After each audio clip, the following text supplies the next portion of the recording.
मैं ये सवाल आपसे इसलिए पूछ रहा हूं, हमास अगर वहां बच्चों को मारता है, औरतों के साथ रेप करता है, और जो दुर्दशा हमास ने करी, और हमास अपनी टेरिटरी बचाने के लिए नहीं गया था, वो वहां टेररिज्म फैलाने गया था, वहां वो डराने गया था। तो ये एक जो रीजनिंग दी जा रही है एक तरफ से कि हमास तो अपनी टेरिटरी बचा रहा है, तो जेरूसलम हमास की टेरिटरी तो है नहीं, तो वो उस टेरिटरी के अंदर खौफ करने गया था, यानी इजराइल के अंदर खौफ फैलाने गया था, और उनके बच्चों को मार के, उनके लोगों को मार के क्या करना चाह रहा था, और उस किलिंग को भी जस्टिफाई करने की कोशिश हो रही है भारत के अंदर। क्यों? देखिए, फलस्तीन और इजराइल में जो कुछ हो रहा है वो इंतहाई एक तकलीफ दे वाक़या है। पूरी इंसानियत जो है उससे, वहाँ के तमाम लोग जो बेकसूर लोग हैं उनका कत्लेआम हो रहा है, उसे कोई अप्रूव नहीं कर सकता। लेकिन उस कत्लेआम को लेके, एक इंसानियत सोज वाक़े को लेके हम अपने देश में डोमेस्टिक पॉलिटिक्स को सर्व करने की कोशिश करें और उसको पोलराइज करने की कोशिश करें, और ये चाहें कि उसके ज़रिए हम चुनाव जीत लें, तो इससे बड़ी कोई बदकिस्मती की बात नहीं हो सकती कि हम इंसानी लाशों के ऊपर खड़े होकर अपना चुनाव जीतने की कोशिश कर रहे हैं। ये सबसे ज्यादा बदकिस्मत बात है। आपका इशारा है, क्योंकि इस पर इशारा सबसे आपने पहले समझ तो लिया, आप समझाइए ना एक सेकंड, क्योंकि सीडब्ल्यूसी ने, आप जो बात कह रहे हैं, आपका वक्त है अभी पड़ा हुआ, क्योंकि सीडब्ल्यूसी ने सबसे पहले इसके ऊपर अपना पैराग्राफ निकाल के दिया, तो आपका इशारा कांग्रेस की तरफ है कि कांग्रेस खेल रही थी बगैर चीजों को जाने समझे। प्राइम मिनिस्टर साहब का सबसे पहले प्रधानमंत्री का क्या बयान आया?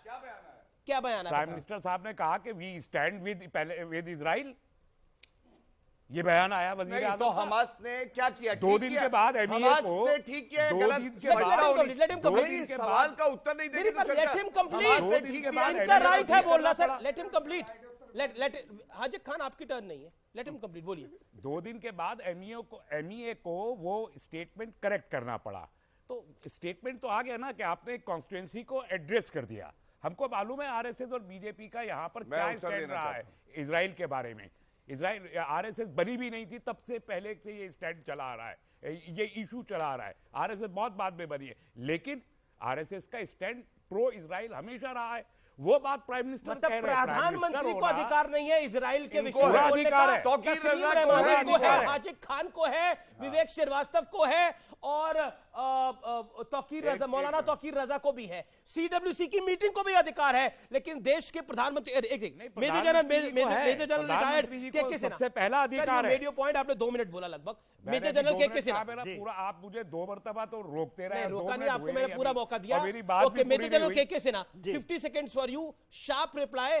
प्रधानमंत्री को अधिकार नहीं है, बाकी सबको है जी बोलने का, ये भी बोल सकता है, ये भी बोल सकता है, मैं भी बोल सकता हूं, वो भी बोल सकते हैं, लेकिन देश का प्रधानमंत्री नहीं बोल सकता जी। वो अपनी कॉन्स्टिट्यूएंसी को एड्रेस कर रहा है। जवाब लेट हिम रिप्लाई। देखिए अमीश जी, जय हिंद, और जय हिंद आपको और यहां पे बैठे सभी को और यहां के पैनलों को। जय हिंद जी।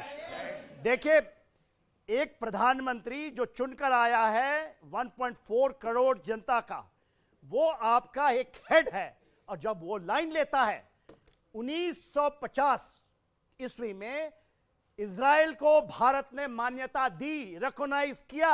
आज कह रहे हैं नहीं, भारत ने नहीं किया। 92 में उसका एम्बेसी भारत में आ गया। 92 में तो नहीं थे मोदी यहां। आज 3 बड़े हमले हुए हैं आतंकवाद का। यह आतंकवाद का मामला है। जो हमास है फिलिस्तीन नहीं है, जो फिलिस्तीन है हमास नहीं है। इस चीज को समझने की चेष्टा कीजिए, और इसको समझने की पूरे भारत के लोगों को जरूरत है। क्या चीज हुआ है? 3 बड़े हमले हुए हैं आज तक। हमास 1978 में आया है, जी 87 में आया है। जो गाजा स्ट्रिप है, 67 में इजराइल ने इसको कब्जा कर लिया था इजिप्ट से, ना कि फिलिस्तीनियों से, और उसके बाद वहां उनकी पकड़ थी। 2005 में खुद यह जमीन दे दिया कि आइए आप बैठिए फिलिस्तीनियों को। हमास 78 में बनता है, और उसके बाद आज उसका क्या कहना है, उसकी आप चार्टर पढ़ेंगे, जिहाद से ईच एंड एवरी इजरायली को, यहूदियों को यही आज कॉल भी दिया उन्होंने। ये उनका चार्टर है।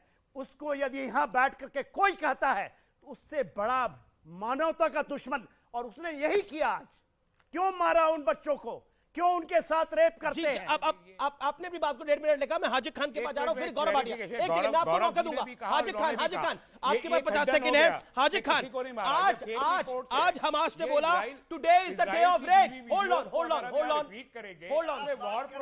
On, audio down. बातें कर रहे हैं व्हाइट हाउस में। ये जो लेफ्ट एंड आप लोगों ऐसे लोग इस देश को पूरे विश्व को वॉर प्रोपेगेंडा नैरेटिव है जो चलाया जा रहा है, और इजराइल के लिए वो वीडियो जो चलाया जा रहा है। क्या आपने उसके खिलाफ बोला? जो नक्शा इजराइल का 1948 में था। एक सेकंड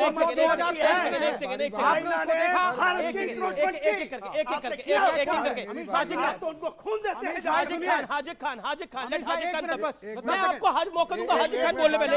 हाजिक खान, मेरा सवाल बड़ा ये है कि हमास ने बोला today is the day of rage, और today is the day of rage कि कोई इजराइली, सिर्फ इजराइली नहीं, कोई यहूदी कहीं मिले तो उसको उड़ा दिया जाए, क्योंकि शुक्रवार का दिन है इसलिए उसको उड़ा दिया जाए आज।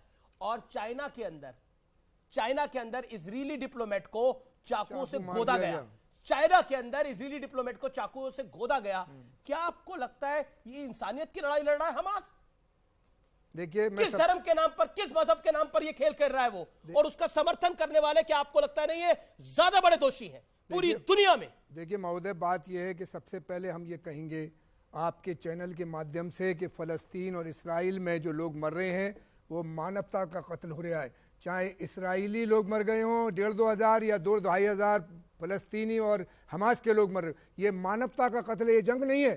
जंग ये होती है कि फौज से लड़ती है और फौज को हरा के उस मुल्क पर कब्जा करती है। लेकिन जब 1948 में इसराइल बना तो खाने के लिए इन यहूदियों पर रोटी नहीं थी। जब उन्होंने जगह दी, अपनी जगह, अपनी इलाके में उन्हें पाला, लेकिन आज वहाँ पर इसराइल और हमास के बीच से जंग चल रही है। ये ना इस्लामिक झगड़ा है या धार्मिक जंग है। मैं एक मिनट बात कह दूं, और हमारे मुल्क के प्रधानमंत्री पंडित जवाहरलाल नेहरू से लेके पंडित अटल बिहारी वाजपेयी तक हिंदुस्तान के 17 प्रधानमंत्रियों ने फलस्तीन की और हिमायत की है, इसराइल की हिमायत नहीं की। फिलिस्तीन की हिमायत करें लेकिन हमास की हिमायत ना करें। हम ये कह रहे हैं। ठीक है सर, एक बात और कह दूं कि वहाँ पांच बड़े अंबिया अलैहिस्सलाम, हज़रत इब्राहिम अलैहिस्सलाम, हज़रत मूसा अलैहिस्सलाम, हज़रत ईसा अलैहिस्सलाम, प्रॉफिट मोहम्मद सल्लल्लाहु अलैहि वसल्लम और दाऊद अलैहिस्सलाम के वहाँ 3 मस्जिद अक्सा जो है वहाँ 3 बड़े मज़ाहिब के लोग पूजा करते हैं। एक मस्जिद में नमाज पढ़ते हैं, तो पूजा करे, किसी ने रोका थोड़ी है। मेरी बात ये है कि वहाँ से शांति होना चाहिए, और दुनिया में इसराइल को और हमास को बिठा के। Gaurav Bhatia, reply what Vivek Srivastava said and what तस्लीम रहमानी said quickly। सबसे पहले तो देखिए, जो झूठ बोले उसका हो मुंह काला। नरेंद्र मोदी जी का मैं वक्तव्य जो है ट्वीट लेके आया हूं। नरेंद्र मोदी जी ने क्या कहा? नरेंद्र मोदी जी ने कहा जो आतंकी हमला हुआ है इजराइल पर, जो आतंकी हमला हुआ, क्योंकि हमास जो है वो आतंकवादी संगठन है, तो जो निर्दोष परिवार जो मारे गए हैं उनके साथ भारत खड़ा हुआ है सॉलिडारिटी में। क्या गलत किया? क्या कहे कि आतंकवादी संगठन के साथ खड़ा हुआ? नहीं, भारत हमेशा मानवता के साथ खड़ा रहा है और खड़ा रहेगा। दूसरी बात इन्होंने जो करी, सबने बोला, 3 लोगों ने एक बार भी ये कहा कि हमास की निंदा करते हैं हम। गलत किया उन्होंने? नहीं किया। एक सेकंड, शांति, बीच में कोई नहीं बोलेगा, ये गलत है। गौरव बताएं आप। हाजिक खान, बी फेयर, आपको जब टर्न आए तब आप बोलिए। गौरव देखिए, हमास की निंदा क्यों नहीं कर पा रहे मालूम है आपको? और भारत की धरती पे एक सवाल पूरी ताकत से, पूरी जान लगा के उठना चाहिए, वो ये है, कोई चाशनी में डाल के बात नहीं होगी। ये इस्लामिक आतंकवाद है और इस्लामिक आतंकवाद गलत है। मैं ये कहता हूं, जो भारत का मुसलमान है वो अब्दुल कलाम से सीख लेता है, अब्दुल हमीद से सीख लेता है, वो राइफलमैन औरंगजेब से सीख लेता है, वो हमास के लिए नहीं खड़ा होगा, ये मेरा विश्वास है। और मैं एक और बात कहता हूं, मेरा समय, मेरे पास 2-3 बिंदु है, मैं बाद में करूंगा। आज मैं ये जानना चाहता हूं अमित जी, इसलिए नहीं कि हम लोग को किसी से डर लगता है, हमारी वीर सेना तो वो है कोई हमारी तरफ बुरी नजर से देखेगा, कुचल डालेगी। यहां सिन्हा जी खड़े हैं, लेकिन मैं जानना चाहता हूं, पहले भारत देश आता है या पहले धर्म आता है? पूछिए इनसे, बस मैं ये जानना चाहता हूं। ठीक है, पूछिए और फिर मैं बताऊंगा। आपने सवाल पूछा, इसका जवाब ले रहे हैं। इसका दोनों से लीजिए।